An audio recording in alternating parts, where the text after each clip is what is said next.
తులారాశి చిత్తా నక్షత్రంలోని 3వ పాదము 4వ పాదము, స్వాతి నక్షత్రంలోని 4 పాదాలు, విశాఖ నక్షత్రంలోని 3 పాదాలు.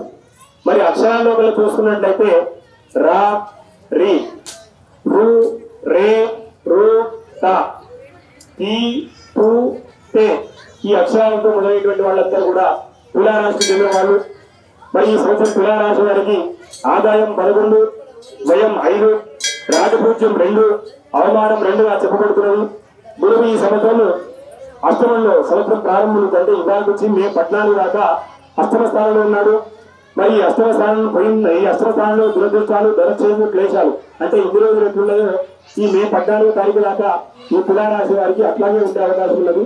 మరి మే 14 తర్వాత సంవత్సరం అంతా కూడా గురువు మంచి అనుకూల స్థానంలో దిగుతున్నాడు కాబట్టి ఈ మే 14 దాకా కొంచెం తులారాశి వారు ఓపిక పెట్టండి.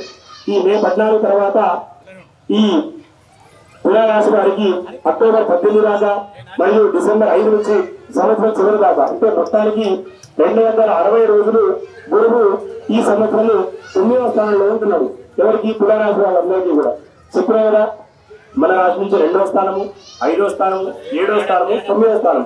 ఈ తులారాశి వారికి గురుగ్రహము 9వ స్థానంలో ఉన్న సంవత్సరం అంతా కూడా 260 రోజులు 360 రోజుల లోపల 260 రోజులు 9వ స్థానంలో ఉండి మంచి శుభఫలితాన్ని కలిగిస్తున్నారు. గురువు నవమంలో ఉన్నప్పుడు భాగ్యులకు మంచి సకల సౌలభ్యం కూడా కలుగుతుంది. మరి గురువు అక్టోబర్ 18 నుంచి డిసెంబర్ 5 ఈ సమయంలో దశమంలోకి వెళ్తారు. మళ్ళీ ఆ దశమ స్థానంలో ఉద్యోగంలో సంతానపరంగా సమస్యలు ఉండేటువంటి అవకాశం. కాబట్టి అక్టోబర్ 18 నుంచి డిసెంబర్ 5 ఈ రోజు గుర్తుపెట్టుకోండి తులారాశి వారు. అక్టోబర్ 18 నుంచి డిసెంబర్ 5 ఈ సంవత్సరంలో కొత్త ప్రయత్నాలు ఏమీ కూడా చేయకుండా ఉండండి. మరి ఈ సంవత్సరం తులారాశి వారికి సంవత్సరం ప్రారంభం నుంచి మే 18 దాకా షష్టమంలో సుఖాన్ని ప్రసాదిస్తున్నాడు.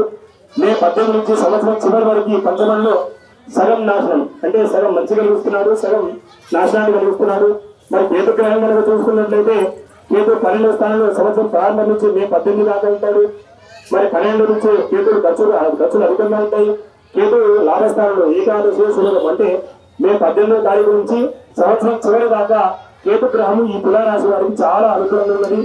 ఈ కేతు గ్రహం అనుకూలంగా అంటే 365 రోజుల్లో 5 రోజులు 60 రోజులు విడిచిపెట్టి 305 రోజులు ఈ కేతు గ్రహము ఈ తులారాశి వారికి చాలా అనుకూలంగా ఉంది. ఏకాదశి శుభం అంటే మంచి సుఖాన్ని ప్రసాదించేటువంటి అవకాశం. కాబట్టి ఈ సంవత్సరము ఈ తులారాశి వారు సంవత్సరం అంతా కూడా శనికి రావుకి ప్రధానమైనటువంటి ఆ దుర్గా అమ్మవారిని ఆరాధన చేసుకున్నట్లయితే ఈ సంవత్సరం అంతా కూడా తులారాశి వారికి మంచి జరిగేటువంటి అవకాశం కలుగుతుంది.